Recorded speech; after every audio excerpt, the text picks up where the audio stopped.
AP സമസ്തയുടെ vote ലഭിച്ചെന്ന അവകാശവാദവുമായി LDFും UDFും. AP സമസ്ത പൂർണ്ണമായും ഇടതുപക്ഷത്തിന് പിന്തുണച്ചെന്ന് തവനൂരിലെ LDF സ്ഥാനാർത്ഥി KT ജലീൽ. ജലീലിന്റെ അവകാശവാദം തള്ളി താനൂരിലെ UDF സ്ഥാനാർത്ഥി PK Nawaz.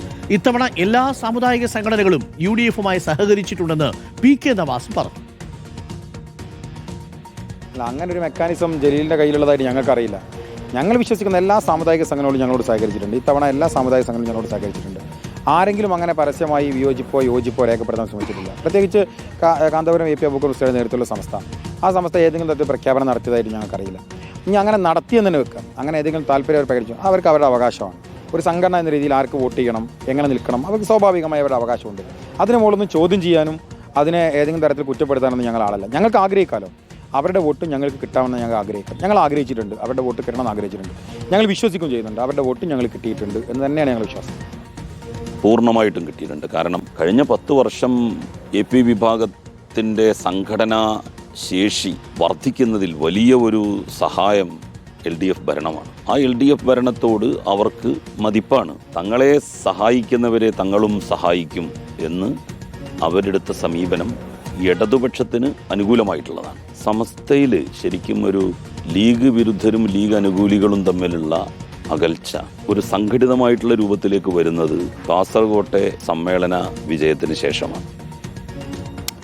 Zonal കൃഷ്ണയുണ്ട്. Zonal Krishna, AP വോട്ടുകൾ പരമ്പരാഗതമായി ഇടതുപക്ഷത്തിനാണ് ചെയ്തുകൊണ്ടിരുന്നത്.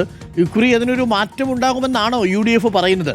KT ജലീൽ പറയുന്നതനുസരിച്ചാണെങ്കിൽ തങ്ങളെ സഹായിച്ചവരെ തങ്ങളും സഹായിക്കണമെന്ന് പറയുമ്പോൾ അത് LDFിലേക്കുള്ള വോട്ടിന്റെ ഒഴുക്കിന്റെ സൂചനയായിട്ട് കണക്കാക്കാം. AP വോട്ട് കൂടി കിട്ടിയില്ലെങ്കിൽ LDFിന്റെ നില പരിങ്ങലിലുമാവും. എന്താണ് ഇപ്പോൾ രണ്ട് മുന്നണികളുടെയും അവകാശമാണ്? അരുൺകുമാർ, പ്രധാനമായി പറയേണ്ടത് ഈ AP വിഭാഗത്തിൻ്റെ വോട്ട് അത് തങ്ങൾക്ക് ലഭിച്ചു എന്നൊരു അവകാശവാദവുമായിട്ടാണ് ഈ രണ്ട് LDF ആണെങ്കിലും UDF ആണെങ്കിലും രംഗത്ത് വരുന്നൊരു സാഹചര്യം ഉണ്ടായിട്ടുള്ളത്. കഴിഞ്ഞ ദിവസം, അതായത് നമ്മളുമായി സംസാരിച്ചപ്പോൾ KT ജലീൽ പറഞ്ഞിട്ടുള്ളത്, നിലവിൽ AP സമസ്തയുടെ സംഘടനാ സംവിധാനമൊക്കെ കൂടുതൽ വളർന്നിട്ടുള്ളത് LDF കാലത്താണ്. തങ്ങളെ സഹായിച്ചവരെ തങ്ങൾ തിരിച്ചും സഹായിക്കും എന്നുള്ളതാണ് അവരുടെ നിലപാട്. അങ്ങനെയാണെങ്കിൽ അവരുടെ വോട്ട് പൂർണ്ണമായും തങ്ങൾക്ക് ലഭിച്ചിട്ടുണ്ട് എന്നുള്ളൊരു അവകാശവാദം KT ജലീലിൻ്റെ ഭാഗത്തു നിന്ന് ഉണ്ടാകുന്നുണ്ട്. അതുപോലെ തന്നെ ലീഗിലെ, അതായത് സംസ്ഥയിലെ ലീഗ് വിരുദ്ധർ അവർക്ക് സംഘടനാ നേതൃത്വത്തിൽ വലിയ മേൽക്കൈ വന്നിട്ടുണ്ട്.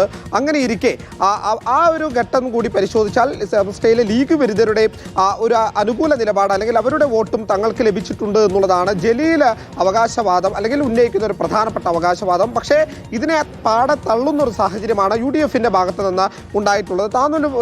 താനൂർ മണ്ഡലം പോലൊരു സ്ഥലത്ത് കൃത്യമായി AP സംസ്ഥയ്ക്കൊക്കെ തന്നെ വലിയ മേൽക്കൈയുള്ള പ്രദേശമാണ്. ആ പ്രദേശങ്ങളിൽ എല്ലാ സാമുദായിക സംഘടനകളുടെയും പിന്തുണ തങ്ങൾക്ക് ലഭിച്ചിട്ടുണ്ട് എന്നുള്ളതാണ് PK നവാസ് പറയുന്നത്. ജലീൽ പറഞ്ഞതുപോലെ AP ഉസ്താദ് ഉൾപ്പെടെ ഇതുമായി ബന്ധപ്പെട്ട ഒരു പരസ്യ പ്രഖ്യാപനം എവിടെയും നടത്തിയത് തൻ്റെ ശ്രദ്ധയിൽ ഉൾപ്പെടെ പെട്ടിട്ടില്ല, അങ്ങനെ നടത്തിയിട്ടില്ല. AP സമസ്തയുടെ ഉൾപ്പെടെ വിവിധ എല്ലാ സാമുദായിക സംഘടനകളുടെയും വോട്ട് അത് പല മണ്ഡലങ്ങളിലും UDFിന് അനുകൂലമായിട്ടാണ് ലഭിച്ചിട്ടുള്ളത് എന്നുള്ളതാണ് PK നവാസ് ഉൾപ്പെടെ പറഞ്ഞു വെക്കുന്ന പ്രധാനപ്പെട്ട കാര്യം. എന്തായാലും നിലവിലെ സാഹചര്യത്തിൽ AP വിഭാഗത്തിൻ്റെ വോട്ട് LDFിൽ നിന്ന് ചോരുകയാണെങ്കിൽ അത് വലിയ തിരിച്ചടി LDFിന് ഉണ്ടാക്കും എല്ലാ മണ്ഡലത്തിലും എന്ന് പറഞ്ഞു വെക്കേണ്ട സാഹചര്യമുണ്ട്. മലബാറിൽ ഉൾപ്പെടെ ഇത് വലിയ ചർച്ചയായി കഴിഞ്ഞിട്ടുണ്ട്. കാരണം ഇത്തവണ മലബാറിൽ കട്ടയ്ക്ക് മത്സരം നടക്കുന്ന പല മണ്ഡലങ്ങളുമുണ്ട്. ഒരുപക്ഷെ LDFിന്റെ പക്കലുള്ള മണ്ഡലങ്ങളൊക്കെ തിരിച്ചു പിടിക്കാൻ UDFിന് സാധ്യതയുള്ള മണ്ഡലങ്ങളാണ്. തദ്ദേശ തെരഞ്ഞെടുപ്പിൽ അതിന് സൂചനകൾ വന്ന സാഹചര്യമുണ്ട്. ഈ വോട്ട് കൂടി പരിഗണിച്ചു കഴിഞ്ഞാൽ അത് UDFിലേക്ക് എത്തുമോ എന്നുള്ളത് തന്നെയാണ് ഇനി നോക്കി കാണേണ്ടത്. അരുൺകുമാർ, ഓക്കെ, എന്തായാലും കാത്തിരുന്ന് കാണണം. AP വോട്ടുകൾ കാര്യമായി LDFിലേക്ക് ഒഴുകിയിട്ടില്ലെങ്കിൽ കാര്യം കുറച്ചുകൂടി സങ്കീർണമാകും LDFിനെ സംബന്ധിച്ചിടത്തോളം. കാരണം മൈനോറിറ്റി വോട്ടുകളുടെ കൺസോൾട്ടേഷൻ വ്യക്തമായി നടന്നിട്ടുണ്ടെന്നാണ് UDFിൻ്റെ കണക്കുകൂട്ടൽ. അത് ശരിയുമാണ് വടക്കൻ കേരളത്തിൽ. പക്ഷേ AP വോട്ടുകൾ അപ്പോഴും LDFിൽ ചെയ്തില്ലെങ്കിൽ കാര്യങ്ങൾ കുറച്ചുകൂടി ഗൗരവമുള്ളതായി തീരും, കാര്യങ്ങൾ കുറച്ചുകൂടി പരിതാപകരമാകും LDFിനെ സംബന്ധിച്ചിടത്തോളം. പക്ഷേ LDF ഇപ്പോഴും വിശ്വസിക്കുന്നു അങ്ങനെ സംഭവിച്ചിട്ടില്ല, പൂർണ്ണമായൊരു മൈനോറിറ്റി കൺസോൾട്ടേഷൻ സംഭവിച്ചിട്ടില്ല എന്ന് വിശ്വസിക്കുകയാണ് LDF.